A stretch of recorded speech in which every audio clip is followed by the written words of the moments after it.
제가 책에서 봤을 때 세무사님이 30대에 몇백억의 주식으로 몇백억의 부자가 되셨다는 내용을 봤거든요. 과연 지금은 어느 정도이실까? 팩트만 말씀드릴게요. 네네네. 30대 몇백억은 좀 잘못 보신 것 같아요. 왜냐면 30대 100억 얘기는 나왔었는데 100억. 40대 돼서 뭐 한 3, 4년 전에 3년 좀 넘은 것 같은데 뭐 한 종목에 5% 지분 공시한 9%까지 샀었는데 그게 한 2천억짜리니까 뭐 그 한 종목에만 한 180억 그런 정도만 팩트가 나갔었던 거니까 그래서 제가 말씀드렸고 뭐 젊었을 때 돈 많이 벌었었고요.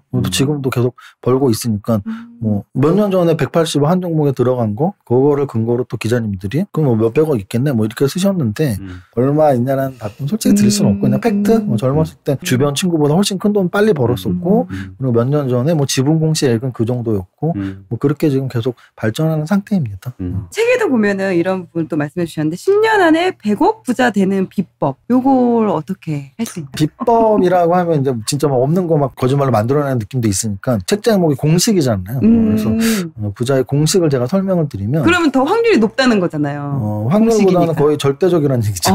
그런데 공식이라는 건 수학적이라는 얘기잖아요. 우리는 뭐 2 곱하기 2가 4는 절대적이잖아요. 그러네요. 뭐 2 곱하기 2가 10이 될 수는 없으니까. 그래서 저는 부자의 공식이라는 말을 만든 이유는 자기 자신이 부자가 된 분들이 딱 자기의 이야기만 하는 경우가 많아요. 예를 들어 제가 만약에 야 너 부자 비법 알고 싶어?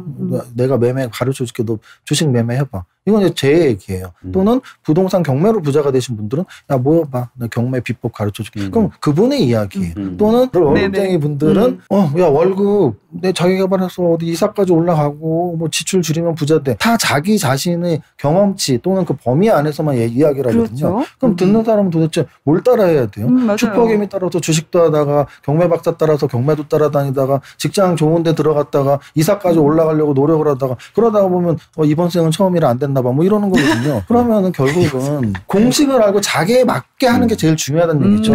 여기저기 따라다니지 말고 이는 사야 부자는 이거야. 그럼 부자는 어떻게 되냐는 저는 공식으로 만든 거고요. 책에는 도출 과정을 수학적으로도 썼지만 그거는 뭐 영상으로는 설명하기 좀 어려우니까 그냥 간단히 G 곱하기 R이라는 공식을 만들었는데 지금 제목에 G 곱하기 R. 거기 G는 이제 그로스의 약자예요. 그래서 나의 성장률인데 뭐 키가 크는 성장률 이런 게 아니고 소득 성장률이에요.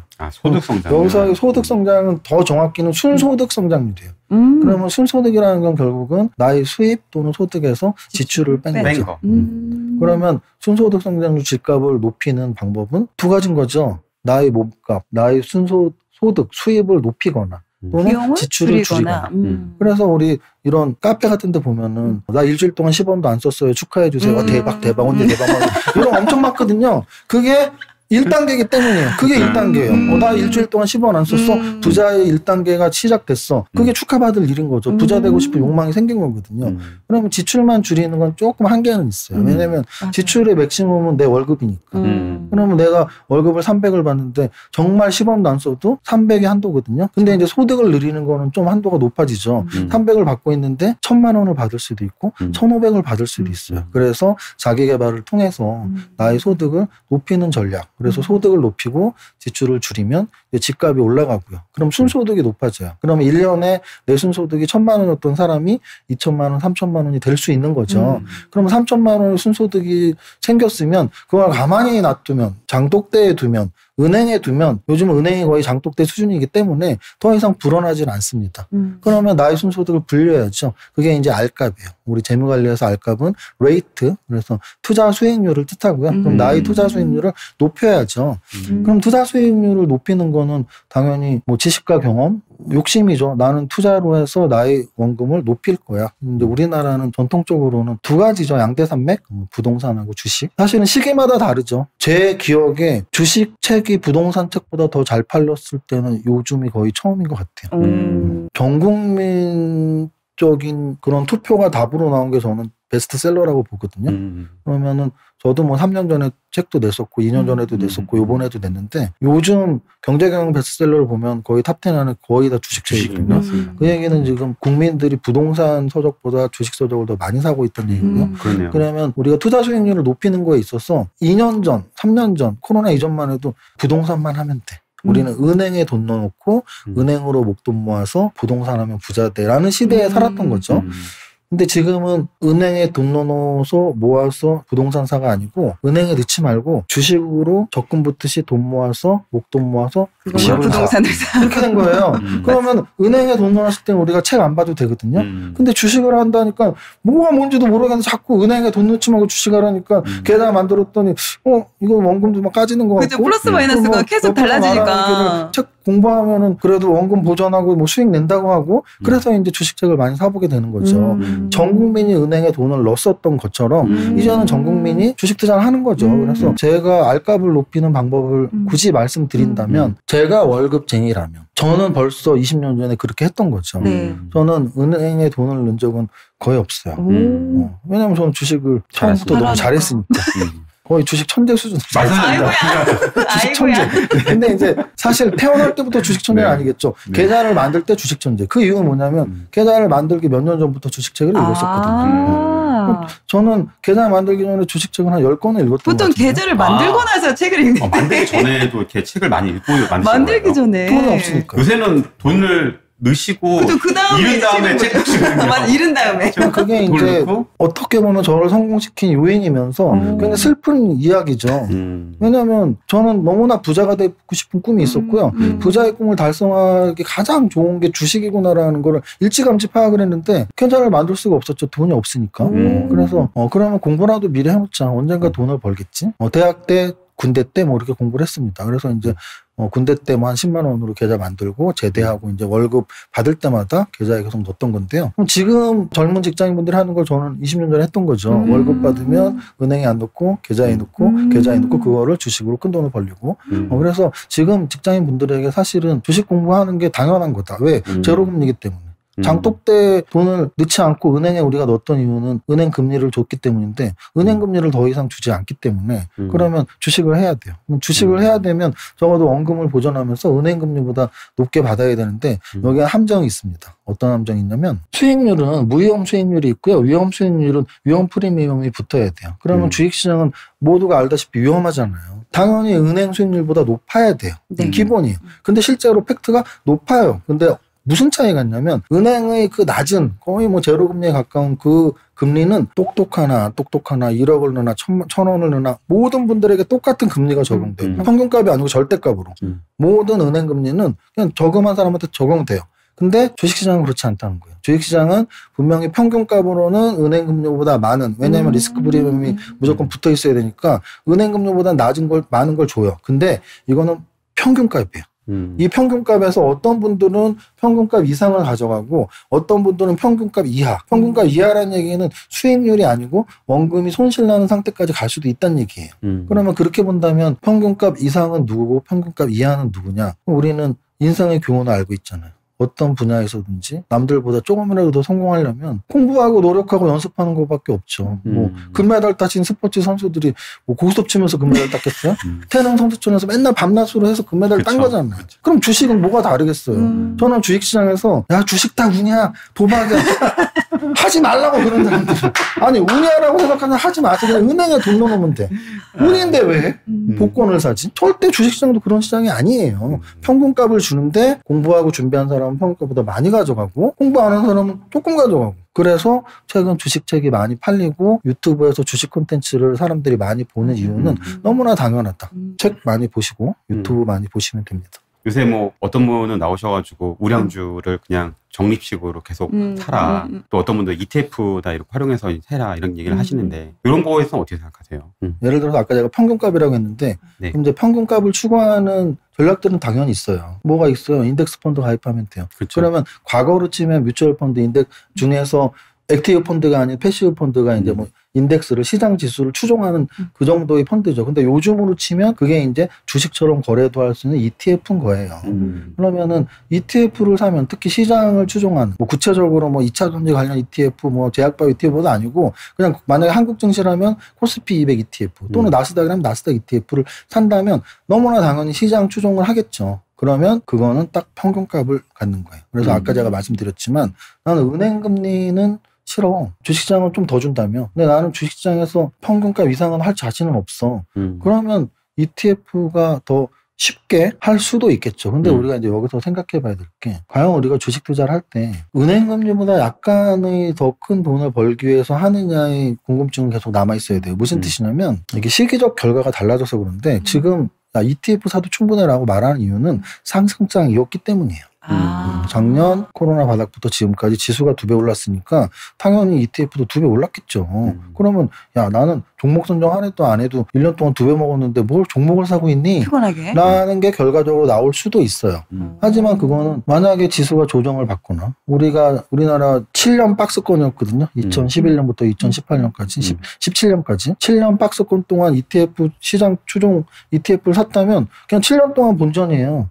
그럼 은행에 놓는 거랑 뭐가 달라? 7년 동안 나에게 ETF가 본전을 줬다면 뭐가 다르겠냐고요. 그래서 결과적으로 올라간 이유는 지수가 많이 올라갔기 때문이고, 야, 그러면 주식이라는 게 그렇잖아. 주식이 그러면 지수가 올랐으니까 수익이 났고 ETF 아닌 다른 거 샀으면 뭐 더 좋은 전략이 있었어? 그게 계속 제가 말씀드리는 거예요. 평균가보다 이상을 추구할 수 있는 사람들은 추구하는 게 맞다. 시장 지수 상승을 샀느냐, 삼성전자를 샀느냐, 삼성전자가 포함된 반도체 종목 중에서 어떤 것을 더 샀느냐에 따라서 나는 2배를 벌었을 수도, 3배를 벌었을 수도, 5배를 벌었을 수도 있거든요. 그러면 내가 평균값만 추구할 사람인지 아닌지는 해봐야 안다는 거죠. 만약에 노래 프로그램이 없었다면 가수로 진출할 수 있는 사람인지 아닌지 내 능력을 파악할 수도 없었겠죠.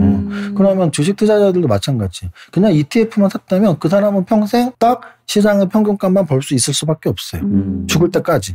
왜냐하면 ETF 사는 연습밖에 안 돼 있으니까. 시장을 추종할 수밖에 없는 거죠.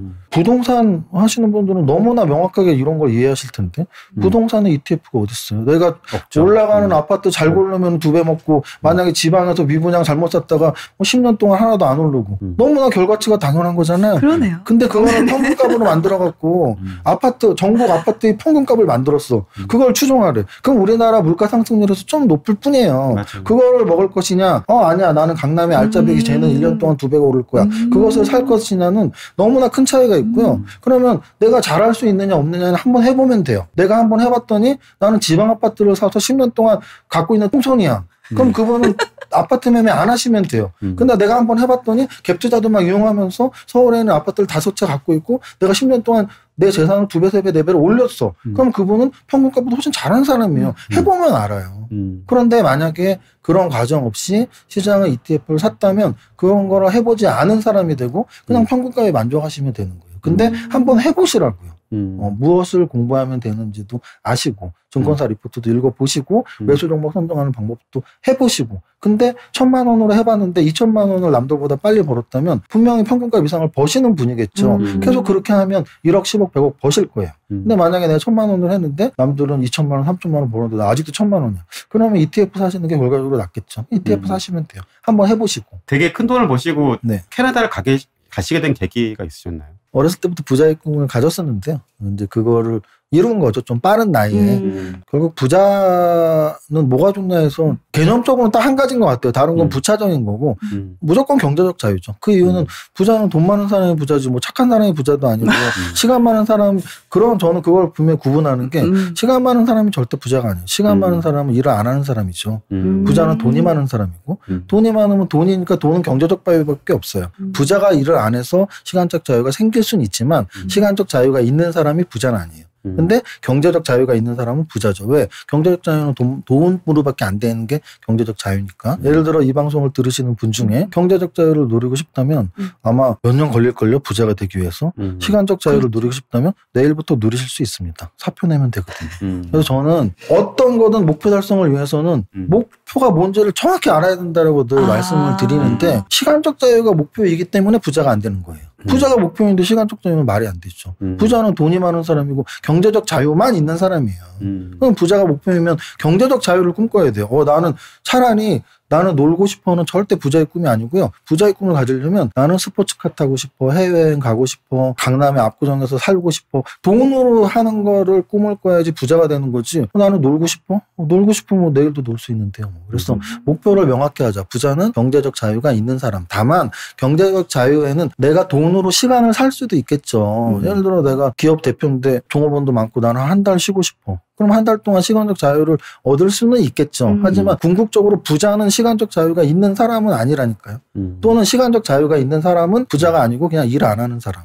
경제적 자유가 있는 사람은 돈이 많은 사람, 즉 부자. 이걸 목표를 세울 때 분명히. 그래서 부자의 목표는 무조건 나는 얼마 벌 거야. 왜? 뭐 하고 싶어서. 이게 무조건 부자의 목표예요. 그 많은 분들이 경제적 자유라는 목표를 세울 때는 내가 돈을 많이 벌어서 더 이상 일하지 않을 거야. 맞아. 라는 것들이 되게 많잖아요. 사실 세훈사님도 예전에 그런 적도 있으셨지 않으셨나요? 저는 캐나다 2년 정도를 빼고는 지금까지도 단 한 번도 직업이 없었던 적이 없어요. 전업투자자 말고도.